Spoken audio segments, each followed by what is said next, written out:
আসসালামু আলাইকুম প্রিয় দর্শক, মৌলানা মামুনুল হক উনি জাতীয় সংসদের সদস্য নন।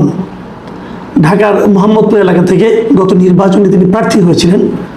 হাড্ডাহাড্ডি লড়াইয়ের পর খুবই অল্প ভোটের ব্যবধানে উনি হেরে গেছেন।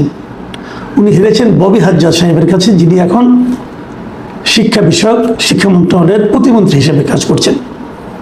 তো এই মামুনুল হক সাহেবকে নিয়ে এবারের বাজেট অধিবেশনের আলোচনায় গত দুদিন আগে বেশ মামুনুল হক সাহেবের একটা কাজ নিয়ে বেশ কথা হয়েছে এবং এই আলোচনাটা তুলেছিলেন ঢাকা 1 আসনের সংসদ সদস্য খন্দকার আবু আশফাক। তিনি বলার চেষ্টা করেছিলেন যে মামুনুল হক সাহেবের অতীত কর্মকাণ্ড নিয়ে 2021 সালের একটা ঘটনাকে উল্লেখ করেছিলেন। তিনি নারায়ণগঞ্জে একটা রিসোর্টে মামুনুল হক সাহেব একটা নারী সহ ধরা পড়েছিলেন, সেই ঘটনাটাকে উনি উল্লেখ করেছেন। যদিও মামুনুল হক সাহেব শুরু থেকেই বলে আসছিলেন ওই নারী তার বিবাহিতা স্ত্রী, এবং সেটা নিয়ে তখন আমাদের এমপি সাহেব আবু আশফাক সাহেব উনি জিজ্ঞাসা করেছিলেন যে মামুনুল হক সাহেবকে যে নারী সহ পাওয়া গিয়েছিল সেটা কি তার আসলে মুতা বিবাহ ছিল নাকি অন্য কিছু ছিল। এই প্রসঙ্গ নিয়ে আবার মুতা বিবাহ নিয়ে বেশ একটা সরস আলোচনা কিন্তু জাতীয় সংসদে হয়েছিলেন। সংসদের যেটা রীতি, সংসদের প্রত্যেকটা সংসদ সদস্য কিন্তু যখন কথা বলেন তারা কিন্তু স্পিকারকে লক্ষ্য করে বলেন। যেহেতু উনি স্পিকারকে লক্ষ্য করে বলেছিলেন, অতএব স্পিকার বলেছিলেন যে এটা আমাকে কাছে আপনারা জানতে চাইছেন, আপনি কেন জানতে চাইছেন, আপনি কি আমাকে এই বিষয়ে বিশেষজ্ঞ মনে করেন। তারপরে তিনি মুতা বিবাহ সম্পর্কে উনি যতটুকু জানেন সেটা সম্বন্ধে একটা ধারণা দিয়েছেন যে এটা একটা চুক্তিবদ্ধ বিয়ে হয়, সাময়িক সময়ের জন্য যদি কখনো কেউ প্রবাসে যায়, সফরে যায়, তখন অল্প সময়ের জন্য একটা চুক্তিবদ্ধ একটা বিয়ে করতে পারেন। তো এগুলো উনি বলেছেন। এটা বলার পর বিরোধী দলীয় উপনেতা আব্দুল্লাহ মোহাম্মদ তাহের, সৈয়দ আব্দুল্লাহ মোহাম্মদ তাহের, তিনি দাঁড়িয়ে প্রতিবাদ করেন এবং তিনি বলেন যে মামুনুল হক সাহেবের ব্যাপারটা নিয়ে আসলে মীমাংসা হয়ে গেছে। ওনার এটা বৈধ বিবাহ ছিল এবং এটা মোটেই মুতা বিবাহ ছিল না, এটুকু বলেছেন। পরবর্তী সময়ে পয়েন্ট অফ অর্ডারে দাঁড়িয়ে জামাত ইসলামের আরেকজন সংসদ সদস্য মুজিবুর রহমান, তিনি মুতা বিবাহ কাকে বলে না বলে তারা একটা ব্যাখ্যা দেন এবং ব্যাখ্যা দিয়ে বলেন ইসলামের একদম প্রাথমিক যুগে মুতা বিবাহ করা যেত, কিন্তু পরবর্তী সময় তা চিরতরে হারাম এবং নিষিদ্ধ করা হয়েছে। এই পর্যন্ত কিন্তু আলোচনা হওয়ার পর সামগ্রিক সব মিলিয়ে স্পিকার এবং আপনার চিফ হুইপ যিনি ছিলেন নূর ইসলাম সাহেব, উনি বলেছেন যে এই আলোচনাটা, এই বক্তব্যে কিছু কিছু বক্তব্য আছে যেগুলো অসংসদীয়, অতএব এগুলো সংসদের যে কার্যবিবরণী আছে সেখান থেকে বাদ দেওয়ার অনুরোধ করেন এবং সেই অনুযায়ী স্পিকার হাফিজউদ্দিন আহমেদ এটার সঙ্গে সহমত পোষণ করেন এবং তিনি বলেন যে একজন রাজনৈতিক বা ধর্মীয় নেতার জীবনের ব্যক্তিগত বা অন্ধকার অংশ নিয়ে সংসদে আলোচনার কোনো প্রয়োজন নেই।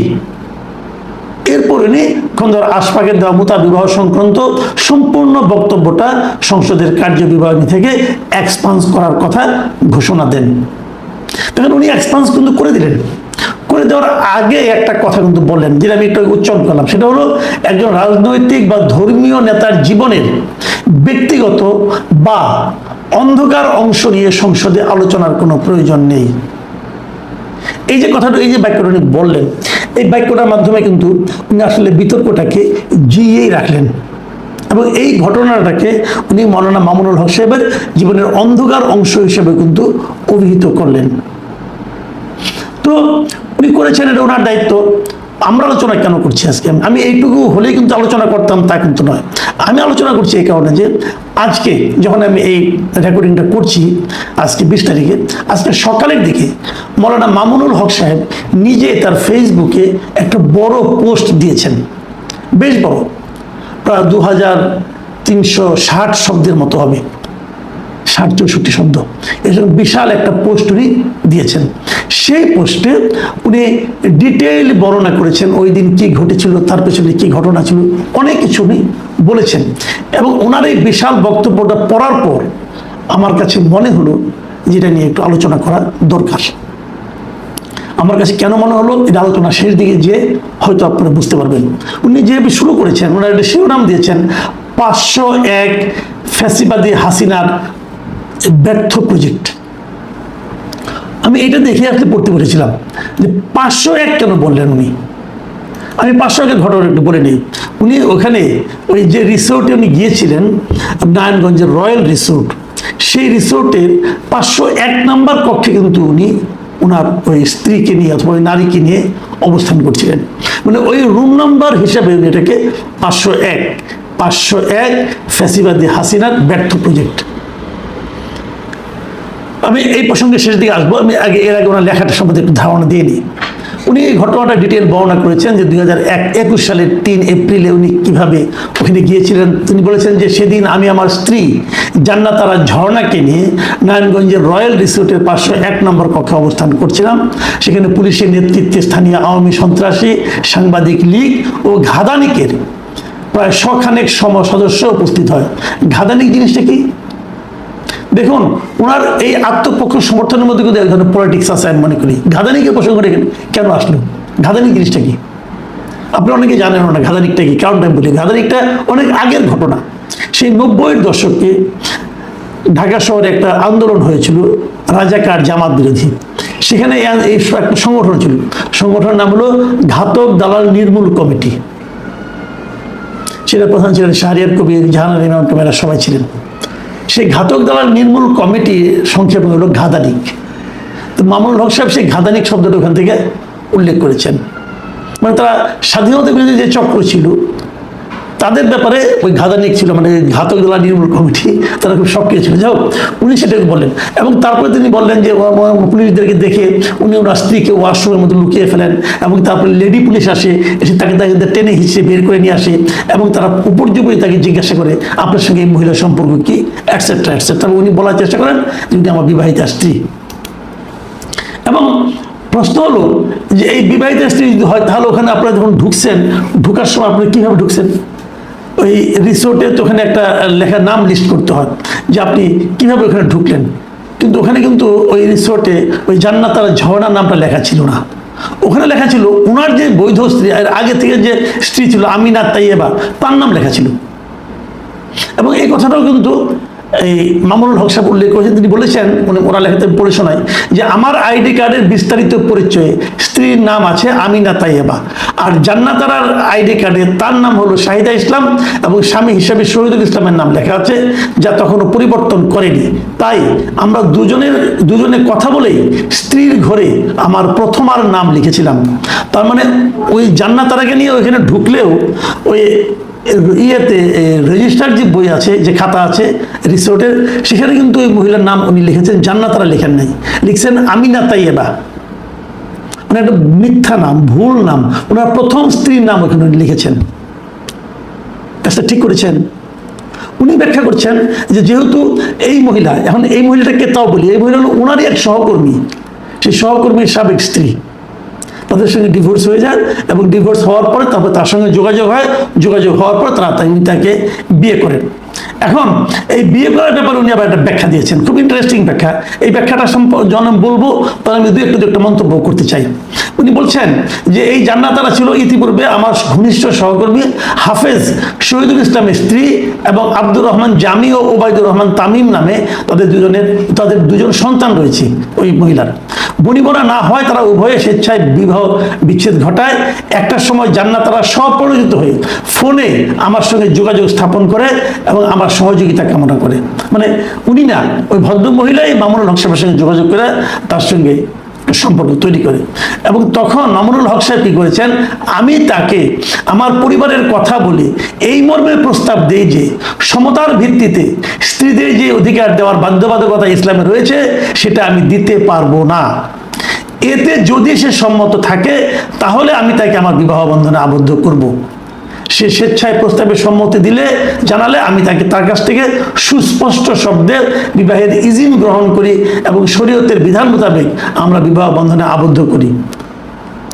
এবং উনি আবার উল্লেখ করেছেন যে ফকিহগণ কোরআন সুন্নাহ দলিলের আলোকে সাব্যস্ত করেছেন যে স্ত্রীর যে অধিকার স্বামীর উপর ওয়াজিব তা স্ত্রী স্বেচ্ছায় ত্যাগ করলে তা গ্রহণযোগ্য হবে। তার মানে সে অধিকারটা কি, যে স্ত্রীর সঙ্গে স্ত্রীর যে সম অধিকার, স্ত্রীকে তার অধিকারটা দিতে হবে, এটা কিন্তু কোরআন শরীফে আছে। আচ্ছা, যদি স্বেচ্ছায় ত্যাগ করে তাহলে হবে। আমি এই আলোচনাটা করবো। দেখেন, উনি বলেছেন স্বেচ্ছায় পরিত্যাগ করেছে, কারণ উনি যে স্বেচ্ছায় পরিত্যাগ করেছেন এটা আমরা কি করে বুঝবো? আপনি দাবি করছেন যে উনি স্বেচ্ছায় ত্যাগ করছে, যে উনি কখনো অধিকার চাইবেন না, স্ত্রী হবেন কিন্তু অধিকার চাইবেন না, এটা কেমন কথা হলো? ইসলামে কিন্তু আপনি একাধিক স্ত্রীর কথাকে বলা হয়েছে, স্ত্রী আপনার থাকতে পারে কিন্তু তাদেরকে সমান অধিকার দিতে হবে, ইসলামে এই কথাই বলা হয়েছে, কিন্তু সে অধিকার আপনি দেননি। আচ্ছা আসেন এবার দেখি আমরা একটু ইসলামে আসলে কোথায় বলা হয়েছে। এটা বলা হয়েছে সূরা নিসা 3 নম্বর আয়াতে। সেখানে কি বলা হয়েছে আমি আপনাদেরকে বাংলায় পড়ে শোনাই অনুবাদটা।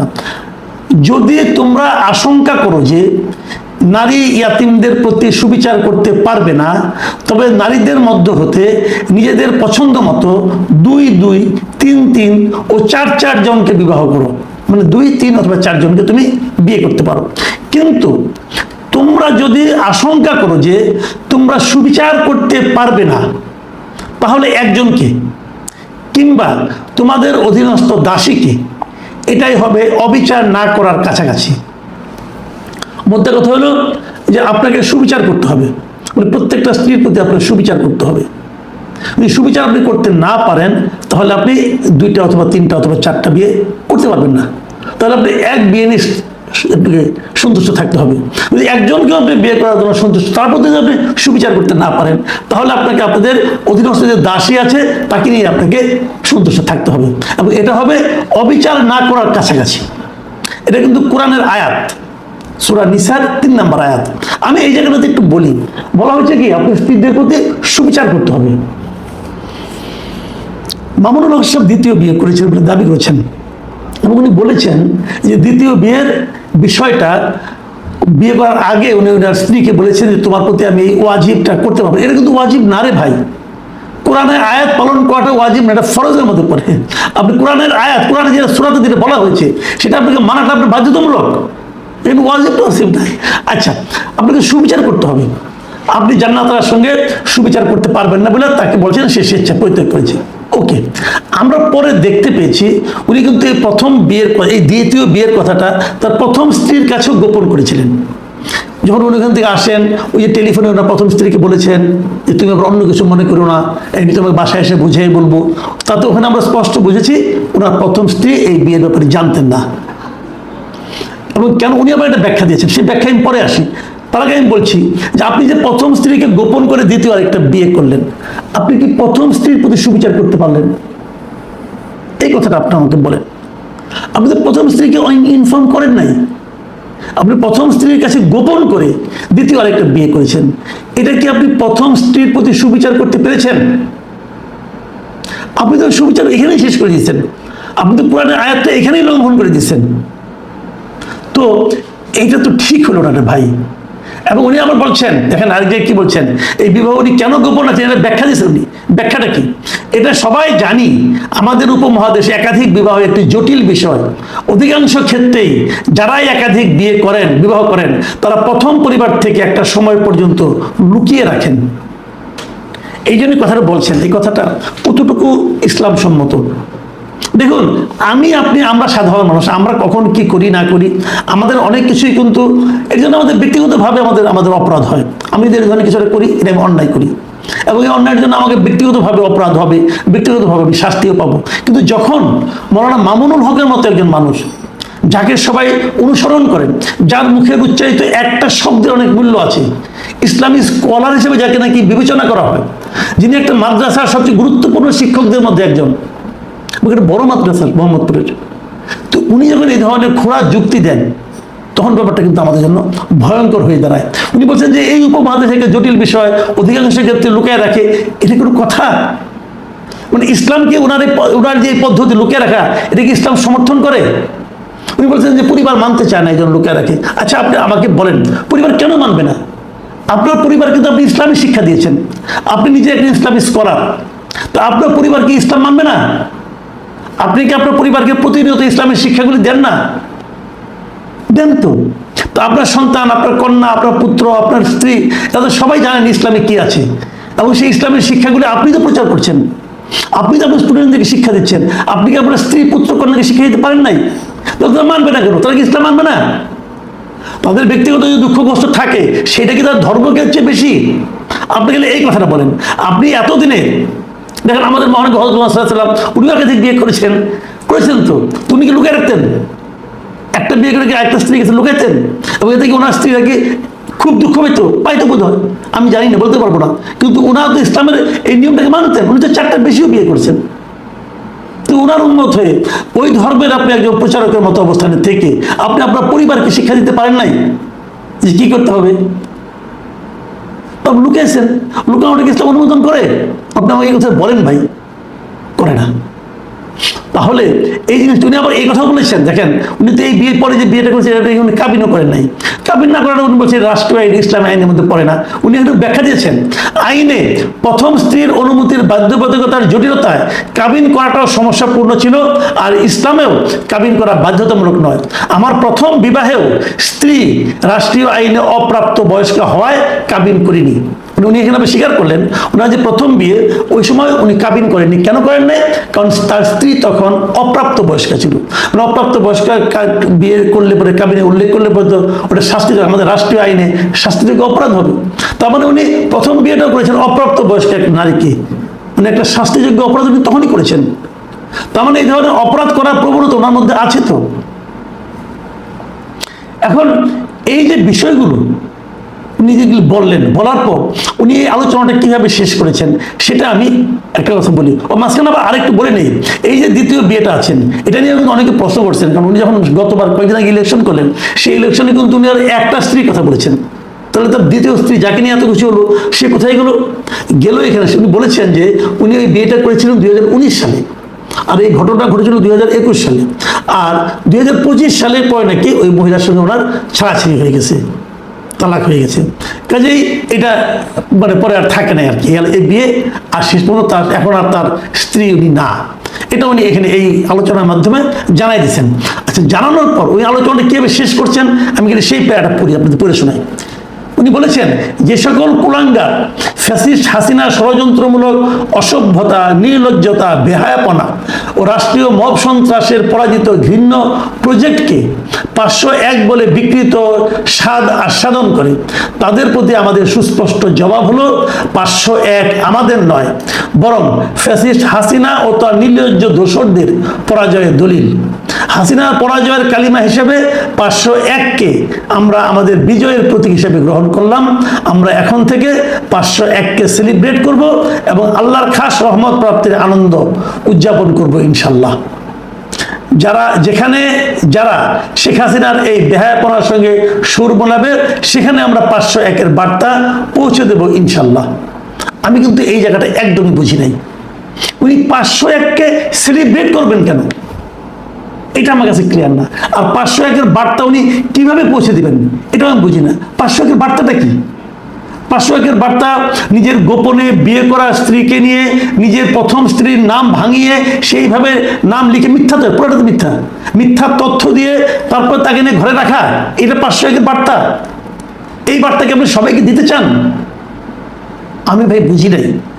ওনার মতো একদম বুজুর্গ আলেম উনি এই ধরনের মানে উন্মত্তের মতো কথা বলবেন, এটা আমার কাছে গ্রহণযোগ্য মনে হয় নাই। ঠিক আছে, আপনি আপনার ব্যাখ্যাগুলো থাকুক না, আমি একটা জিনিস বলতে চাই, এই জিনিসগুলো এখন উনি কিন্তু আমাদের মতো সাধারণ মানুষ না, উনি একজন আলেম, ইসলামের একদম ধ্বজাধারী ব্যক্তি। ইসলাম, আমরা ওনার কাছ থেকে ইসলামের ব্যাখ্যা শুনতে চাই। উনি একটা মাদ্রাসার শিক্ষক, অনেক হাজার হাজার ছাত্র ওনার হাত দিয়ে বেরিয়ে গেছে, আগামীতেও যাবে। তাদের কাছে উনি কি শিক্ষা দিলেন? তাদেরকে উনি কি বললেন? এগুলো করা যায় বললেন? প্রথম স্ত্রীকে গোপন করে লুকিয়ে আরেকটা বিয়ে করা যায় বললেন? এবং সে লুকানো কি 2 বছর পরে ধরা না পড়লে তো কখনই বলতেন না, ধরা পড়ার পর বললেন। এটি ইসলাম অনুমোদন করে? আর এই কথাটা নিয়ে আলোচনা হচ্ছে না, এরকম স্ক্যান্ডাল হয়েছে, অনেক কিছু হয়েছে, উনি অনেকদিন জেলও খেটেছেন। তো এতদিন পরে হঠাৎ করে ওনার নিজে থেকেই কথাগুলি বলার দরকারটা কি ছিল? উনি কাকে ব্যাখ্যা দিচ্ছেন? এই বিশাল ব্যাখ্যা ওনার স্টুডেন্টরা পড়বেন, এই স্টুডেন্টদের ভাই বোনরা পড়বেন, ওনার নিজের সন্তানরা পড়বেন, ওনার স্ত্রী পড়বেন, স্ত্রীর পরিবারের লোকজন পড়বেন। মানুষের জীবনে ভুল হয়, মানুষের জীবনে পাপও হয়, এজন্য আল্লাহর কাছে তওবা করেন আপনি। তা না করে আপনি তো এটা নিয়ে আরো বেশি অ্যারোগেন্ট হয়ে যাচ্ছেন, আপনি আরো বেশি আক্রমণাত্মক হচ্ছেন। এটা তো ঠিক না রে ভাই। আপনি যতই যুক্তি দেন, যতই খোলা যুক্তি দেন, যত কথাই বলেন, আপনি তো আমাকেই বুঝাতে পারলেন না ভাই। আমি তো আপনার পক্ষ নেওয়ার জন্য বসেছিলাম, আমি আপনার কথাগুলি বিশ্বাস করতে চাই। তো কিভাবে আপনি মানুষকে বোঝাবেন? যে জিনিসটা শেষ হয়ে গিয়েছিল সেটাকে আপনি নতুন করে আবার কেন তুলছেন? আমি জানি না। ইসলাম নিয়ে আলেম যারা আছেন, আমি বহু আলেমের সাথে তখনই আলাপ করেছিলাম, নানা ধরনের বক্তব্য পেয়েছি, নানাজন নানা কথা বলেছেন, সেগুলো এখানে আমি রিপিট করতে চাই না। কিন্তু তারপরে আমি বলবো এটা নিয়ে এই মুহূর্তে আপনি এরকম মানে বীরত্বপূর্ণ কথা, 501-কে সেলিব্রেট করব, 501-এর বার্তা পৌঁছে দেব। 501 কোনো সুন্দর কোনো মানে এটাকে কি বলবো আমি, মানে কোনো আনন্দের বিষয় নয়। 501 একটা লজ্জার বিষয়, 501 একটা অপমানের বিষয়। এটা নিয়ে আপনি যত আলোচনা করবেন, যত এটা যে ভঙ্গিতে আলোচনা করেন না কেন আপনি, এটা আপনার সম্মান বাড়াবে না। আপনার সম্মান না বাড়ালেও আমার কোনো দুঃখ ছিল না। আমার দুঃখ ছিল এটা, দুঃখ তৈরি হচ্ছে এটা নিয়ে আপনি যে সমস্ত যুক্তি দিচ্ছেন, যে সমস্ত ধর্মের কথা বলছেন, এতে আপনি ইসলামকে অনেকের কাছে বিতর্কিত করে তুলতেছেন। প্রিয় দর্শক, আমি মনে করি যে এই সমস্ত লোক যারা নাকি আমাদের কাছে সম্মানের জায়গা আছেন, ওনারা ওনাদের জায়গাটা নিজের মানে ধীর স্থির, নিজের রুচি, নিজের বুদ্ধিমত্তা এবং নিজের যে সহনশীলতা তার মাধ্যমে ধরে রাখবেন। ওনারা নিজেদের অস্থির অসহিষ্ণু আচরণের মাধ্যমে সেই জায়গা থেকে নিজের অবস্থান নিজে নড়বড়ে করে ফেলবেন, এটা আমরা আশা করি না।